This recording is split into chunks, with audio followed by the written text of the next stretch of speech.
Hey everybody, Nathan Davis here, Creative Director of Mavs Gaming. I was playing Park a couple weeks ago and I noticed there was actual snow on the ground now to get in the holiday spirit of things, but it's not actually snowing in the park. I've recently been watching a lot of streamers and they've been decorating their streams with, Christmas lights and holiday decorations, but not a lot of snow overlays. So I thought to myself, I know how to make it snow and create that in After Effects, so why not teach you guys how to do it as well? So we're going to jump into an After Effects tutorial. We'll be using Red Giant's Particular as the plugin we're going to use to create the snow. That being said, not a lot of people have that plugin or even have After Effects for that matter. So in the season of giving, we're going to go ahead and put a link to what I create today down in the description below. Feel free to download it. It's free. Again, season of giving from me to you. But if you do, go ahead and download it. If you guys want to give us a sub or like the video, we'd really appreciate it. But without further hesitation, let's jump right into it. Okay, so let's get started. First things first, you need to start a new comp. 1920 1080 standard. And then we're going to go ahead and make the duration 15 seconds. Again, I'm going to show you guys how to loop this at the end so it's a continuous snowfall so it doesn't just end. Or I'll show you how to do it flawlessly so it doesn't jump at the end when it hits 15 seconds. When it restarts the loop, the snowflakes just don't jump randomly to random parts of the screen. So I'll show you guys how to fix that as well. So let's go ahead and let's get into it.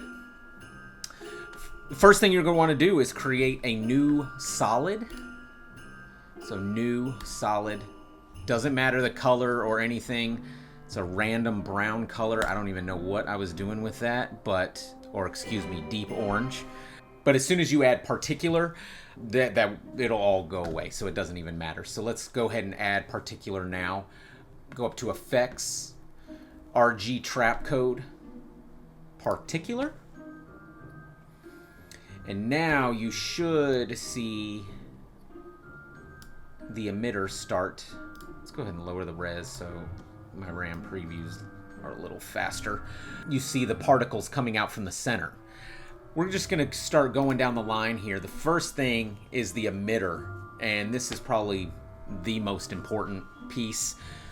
Right now it's coming out of a point position, just one point right in the dead center. So we're going to go ahead and change that to box. We're also going to move that box up and out of frame. So let's just go ahead and get that up. Let's just get it out of here. You want it to fall like snow from out of frame. Next, we're going to change the emitter size to the XYZ linked to individual so we can actually mess with the X, Y, and Z spatial awareness individually. So as you can see, they're kind of falling just right from this center spot right here. You can actually drop, we won't mess with Y at all, but you can drop that to 0.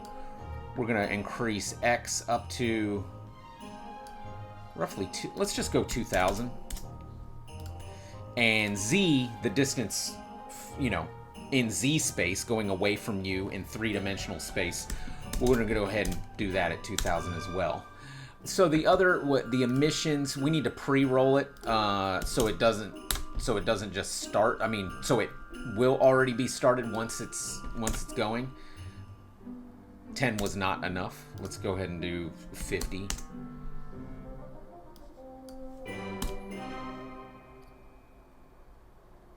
Okay, yeah. So we're looking all right there. Let's jump to the next section. We're going to go to the particle. So we have a 15-second comp, so we want our particles to last 15 seconds or longer. So let's just go 20 seconds. See, you can already see that's how the snow actually just starts falling. Size, I'm actually going to go down to about a 3 because we're actually going to mess with the size random. Let's put that at 100. Kind of to offset. Some are small, some are 3, but they're no bigger than 3. You could go up to 4 if you want. But again, we're also going to mess with Z space as well. So the ones that are closer to you should appear bigger. So yeah. Also, let's go ahead and change, the color. Snowflakes just aren't ideally perfect white. So we'll go with like an off blue. Still close to white, but... The other thing, also, snowflakes are not perfect spheres. There is a pre-built-in shape called cloudlet. That is the closest thing we can get to realistic-looking snow. So you can see right now, it's just kind of falling. But again, they're also random shapes. You got kind of like an oval. This one looks like popcorn, you know. These two are together. So that's what really kind of gives the organic feel to your snow. Let's see. Now we need to actually, let's mess with the physics. So I'm going to go ahead and add some gravity to it so it pulls it. Let's go with 10. Let's see where we're at with 10. Also, I feel like it's too much snow. Let's go ahead and drop that to 50. See how that looks. We don't need a snowstorm. You know what I mean? It's just, it's a light dusting, if you will, of snow. Distribution, we're going to go ahead and drop that to 0. I should have adjusted these when we were in there. Velocity random, not really. Let's just drop that to 0 as well. Velocity's at 100. You know, this is at the speed at which the snow is coming out of the emitter. So you can see, like, if we did 500, you'll see the speed of it. Let's give it 200. Yeah. So that's feeling a little better right there. We're going to adjust the linear smooth, and we're also going to do bidirectional as well. I forgot all those steps at the beginning. So there's your bidirectional. Now you're seeing... This is what I meant with the sizes at random as well. Also, you saw that jump at the end. Again, I'll show you how to fix that here in a little bit. But let's go ahead and turn on the motion blur. Things are just never that crisp in real life. Again, let's go ahead, just for the sake of this, let's drop these back to 0. Let's just see what it looks like with a 2K background. I went ahead and pulled one off the internet. I do not know who this is, but I just wanted to see what it looked like in the park. Scale this down a little bit. There we go. So again, it makes it look like it's really snowing in the park for your streams with this effect. Okay, so the last and final step is we need to make this thing loop flawlessly. If you notice, if we go down here to the end, when you see that jump where the snow jumps to where it starts, you know, so it's not in the same spot at the end as it is in the beginning. We need to blur that. So if you just click on the layer and Command D if you're on an Apple computer, I believe it's Control D or Alt D if you're on PC. Sorry, I'm not a PC guy, but duplicate it twice. So now you're going to go to your midway point, which is 17.5, because again, you got a 15-second comp. So what you're going to do is you are going to, because you know that this part right here, you need to drag the midpoint to the end, right? And then you drag this midpoint, you offset them. Let's turn this one off.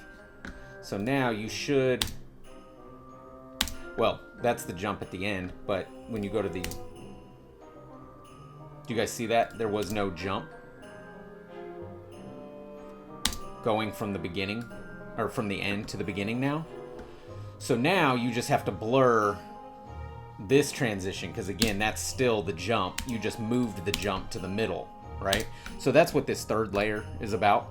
You're gonna kind of fade it up, increase the opacity, so all of a sudden you're seeing that layer and not the two under it. So you can toggle this down, transform opacity, but if you want to be cleaner, T will just, I'm guessing it stands for transparency. T is the shortcut for the opacity in After Effects. So just hit T Now you're going to set some keyframes. So let's go ahead and at 5 seconds, we will have the layer at, let's drop it to 0 so it's not visible. We'll do a 1 second fade up, so at 6 seconds we're at 100. At 9 seconds we're still at 100, but then at 10 seconds let's get rid of it, because again, if you let it play out, it will jump at the end again. So we're going to drop that down to 0. You're fading up that layer, so there's going to be double snow for a little bit. See, it's kind of fading up right now. So there's almost too much snow, so you almost have to do the reverse on the bottom 2 layers. You need to fade those out. So again, opacity's at 100 because that's the layers we like to see. But let's go ahead and drop it down to 0. And with this one, we'll do the opposite. So we want it to be at 100 here, but it be visible here. Let's look at that again. Yeah, so basically you just blurred that transition. So now it's going to get to the end, jump back to the beginning. No jump in the snow. Here is where the transitions are happening, so there's a little bit of snow fading in and out, but it's more organic and less noticeable, so you're just kind of blurring it, you're faking it, so there's no harsh jump, and you're really just cross dissolving it onto each other. So that's basically how to make a flawless loop with organic material. You can do this with clouds or water or anything like that. Again, I hope this is kind of a cool effect that you guys will dig. You can add it to your streams. Again, we're gonna put it in the link below, and thank you guys for watching. Until next time.